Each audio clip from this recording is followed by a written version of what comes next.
अस्सलाम वालेकुम friends, welcome to our channel the other stories. कैसे हैं आप लोग? मैं उम्मीद और दुआ करता हूँ आप सब खैरियत से होंगे। फ्रेंड्स, आपसे एक बार फिर से रिक्वेस्ट है कि आप चैनल पर नए हैं तो चैनल को सब्सक्राइब करके बेल नोटिफिकेशन को ऑल पर कर दें। आपका एक लाइक और कमेंट्स करना मुझे बहुत मोटिवेशन देता है। सो प्लीज़ अपने भाई को सपोर्ट करें ताकि मैं आपके लिए अच्छी से अच्छी स्टोरी लाता रहूं। तो मज़ीद टाइम वेस्ट किए चलते हैं आज की स्टोरी की तरफ। आज की बहुत ही खौफनाक स्टोरी हमको उस्मान रफ़ी ने गुलिस्तान जौहर से भेजी है। आगे की स्टोरी उन्हीं के पर्सपेक्टिव से सुनते हैं।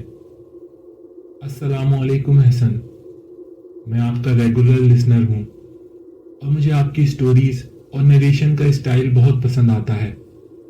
ये वाक़या 2005 का है जब अचानक एक एक्सीडेंट में मेरे दादा और वालिद की डेथ हो गई थी। मेरे दादा निहायत नफीस इंसान थे, नमाज रोज़े के पाबंद थे और दूसरों के काम आने वालों में से थे। हम उस वक्त भी इसी घर में रहा करते थे जो गुलिस्तान जौहर की एक सोसाइटी में वाक़ है। हमारा घर बहुत बड़ा है और हम जॉइंट फैमिली सिस्टम में रहते हैं। घर में इंटर होते ही बड़ा सा लॉन है और घर के बाहर भी बहुत से दरख्त लगे हुए हैं। मेरे दादा को शुरू से ही गार्डनिंग का शौक था। वो ही अपनी ज़िंदगी में गार्डन की केयर किया करते थे। खैर, मैं वाक़ई की तरफ आता हूँ। अब्बू और दादा की अचानक डेथ की वजह से सब बहुत ज़्यादा सदमे में थे, पर वक्त बहुत बड़ा मरहम होता है। आहिस्ता आहिस्ता सब नॉर्मल रूटीन पर आना शुरू हो गए, पर दादा और अब्बू के इंतकाल के बाद से ही हमारे हालात ख़राब होना शुरू हो गए। कारोबार को दादा और अब्बू ही संभाला करते थे, जो अब मंझले चाचा संभाल रहे थे। उसमें दिन ब दिन नुकसान होता जा रहा था। हालात इतने ख़राब हो गए कि कारोबार को बंद करना पड़ा और सारे चाचा जॉब करने लगे। घर में अजीब अजीब वाक़यात होना शुरू हो गए। दादी खाना पकाती तो उसका रंग लाल हो जाता, यहाँ तक कि वो चावल उबालती तो वो भी बिल्कुल लाल हो जाते। ऐसा लगता जैसे कोई इनमें खून डाल देता है। रात में सबको घर में दीवारों से खुरचने की आवाज़ आती और कभी कोई दरवाज़ों को खटखटाने लगता, पर देखने पर वहाँ कोई नहीं होता। किसी की कुछ समझ नहीं आ रहा था कि ये सब हमारे साथ क्या हो रहा है। तो बिला आखिर जब हालात काबू से बाहर हुए तो हमने एक मौलवी साहब को घर पर बुलाया। तो उन्होंने घर में कुछ आयत पढ़ी और पूरे घर पर दम किया और कहा, आप लोग परेशान ना हो, अब सब ठीक हो जाएगा। फिर वाकई कुछ अरसे कुछ नहीं हुआ। हालात में कुछ बेहतरी आने लगी। फिर एक दिन हम सब घर वाले रात में खाना खाकर लाउंज में बैठे हुए थे कि अचानक हम सबको किचन में बर्तनों के गिरने की आवाज़ आई, जैसे कोई एक एक करके बर्तनों को ज़मीन पर फेंक रहा है। हम सब किचन की तरफ भागे तो हमारी हैरत का कोई ठिकाना नहीं था, क्योंकि बर्तन अपनी जगह पर मौजूद थे। कोई एक चीज़ भी अपनी जगह से नहीं गिरी थी। तो अभी कुछ देर पहले जो आवाज़ें आई थी वो कैसी थी?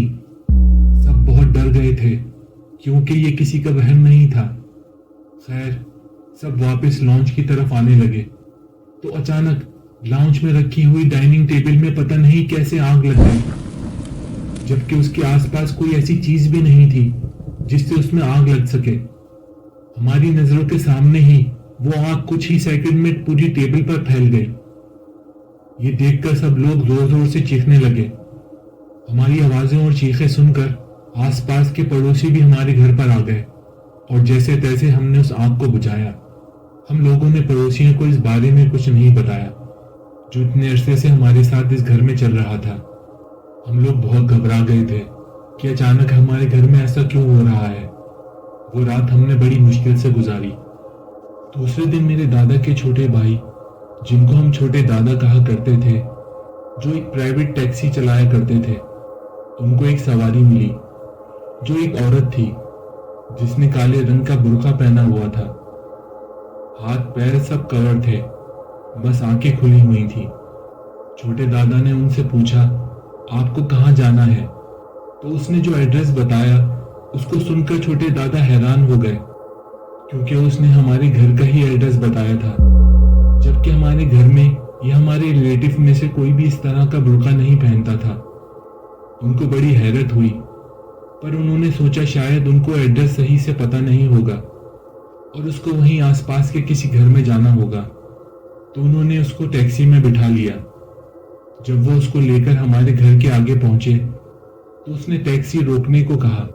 खैर दादा ने टैक्सी रोक दी, तो उससे जो पैसे तय हुए थे उसने वो दादा को दिए और हमारे घर की तरफ आने लगी।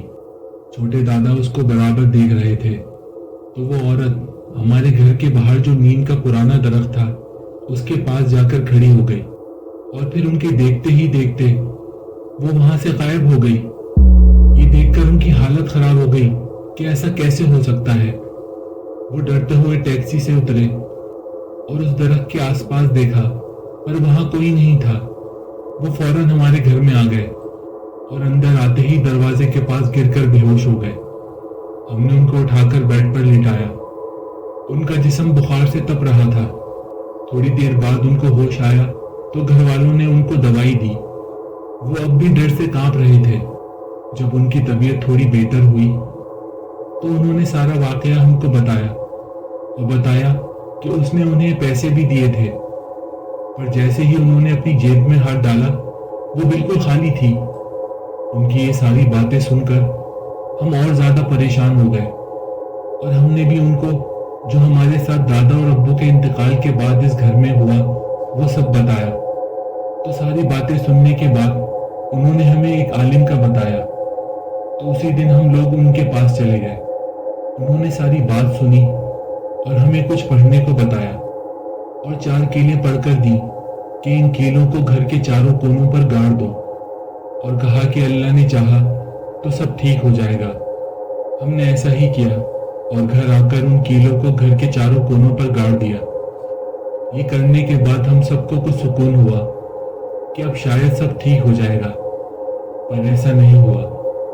पूरा दिन कुछ नहीं हुआ, पर जब हम रात में सोए तो दादी की आंख एक आवाज से खुली। उनको लगा कि लाउंज में रखी हुई चेयर को कोई खिसका रहा है और उसको खिसका कर कभी एक तरफ ले जा रहा है तो कभी दूसरी तरफ।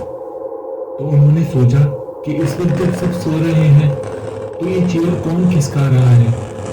थोड़ी देर बाद भी जब वो आवाज न रुकी तो वो उठकर अपने कमरे से बाहर आई तो उन्होंने देखा कि चेयर खुद से ही इधर उधर खिसक रही है। और ऐसा कैसे हो रहा था? दादी किसी बुत की तरह खड़ी उस कुर्सी को इधर से उधर जाते हुए देख रही थी कि अचानक वो कुर्सी एक जगह रुक गई और फिर उनको उस कुर्सी के पास एक औरत खड़ी हुई दिखाई दी जो बिल्कुल काले लिबास में थी और घूंघट की वजह से उसका चेहरा सही से दिखाई नहीं दे रहा था। वो औरत बिना दादी की तरफ देखे घर से बाहर जाने लगी और उसी नीम के दरख्त के पास जाकर रुक गई और एक बार मुड़कर दादी की तरफ देखा। उसकी आंखें लाल लाल थी जो चमक रही थी। फिर वो अचानक दादी की नजरों से ओझल हो गई, जैसे वो वहां थी ही नहीं। ये सारा मंजर देखकर दादी की चीख निकल गई। सारे घर वाले उनके पास आ गए तो दादी ने जो देखा वो हम सबको बताया कि वो औरत उस नीम के दरख्त के पास जाकर गायब हो गई। अब तो छोटे दादा के साथ साथ दादी ने भी उस औरत को देखा था जो दोनों दफा उस दरख्त के पास जाकर गायब हो गई थी। किसी की कुछ समझ नहीं आ रहा था। सबकी डर से हालत खराब हो गई थी। तो उस रात हम सब एक ही रूम में साथ सोए। दूसरे दिन सुबह हम फिर से किसी और आलिम के बारे में पता करने लगे तो हमें एक आलिम का पता चला जो न्यू टाउन मस्जिद के पास एक जगह बैठते थे। जब हम लोग उनके पास गए तो पता चला वो उम्रा करने गए हुए हैं और 1-2 दिन में वापस आ जाएंगे। पर हमारे लिए तो उस घर में एक रात गुजारना भी मुश्किल हो रहा था। पर अब हम कुछ कर भी नहीं सकते थे सिवाय उन आलिम की वापसी का इंतजार करने के अलावा। हम घर वापस आ गए। उस रात भी हम सब घर वाले एक साथ एक रूम में ही सोए।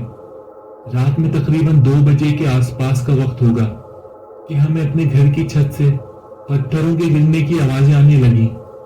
जैसे चारों तरफ से बहुत सारे लोग हमारी छत पर बहुत सारे पत्थर फेंक रहे हों। सब नींद से जाग चुके थे, पर किसी की अपनी जगह से हिलने की हिम्मत नहीं हो रही थी कि बाहर जाकर देखें कि ये पत्थरों की बारिश हमारे घर पर कौन कर रहा है। हम सबको ही इस बात का अंदाजा था कि इस पैरानॉर्मल एक्टिविटीज का ताल्लुक उसी औरत के साथ है जो 2 बार उस नीम के दरख्त के पास जाकर गायब हो गई थी। पत्थरों के गिरने की आवाज जैसे ही रुकी, हमको किसी औरत की उसी दरख्त के पास से चीखने की आवाज आई। वो आवाज बहुत भयानक थी और उस आवाज के रुकते ही एक काली बिल्ली मेरी दादी के बेड के नीचे से निकली और घर के बाहर भाग गई। हम सबकी डर और खौफ से हालत खराब हो चुकी थी। बिल्ली के बाहर जाते ही बिना कुछ सोचे सारे घर वाले घर से बाहर भागे और फिर हम अपने पड़ोसी के घर चले गए। उनको हमने अपने घर में जो इतने दिन से हो रहा था वो सब बताया और बताया कि हम आपको ये बातें बताना नहीं चाहते थे, पर आज जो कुछ हमने एक्सपीरियंस किया उसके बाद हमारा अपने ही घर में रहना मुश्किल हो गया है और हमने उनसे 2 दिन के लिए उन्हीं के घर में रहने की रिक्वेस्ट की। हमारे पड़ोस वाली फैमिली बहुत अच्छी थी और हमको बहुत अच्छी तरह से जानती थी, तो उन्होंने हमारा जितना दिल करे वहां रहने की परमिशन दे दी। पर हमको तो बस उन आलिम का इंतजार था कि वो वापस आए तो हम उनको अपने घर में क्या मसला चल रहा है वो दिखाएं। खैर हम 2 दिन अपने पड़ोसी के घर में ही रुके और फिर तीसरे दिन वो आलिम वापस आ गए।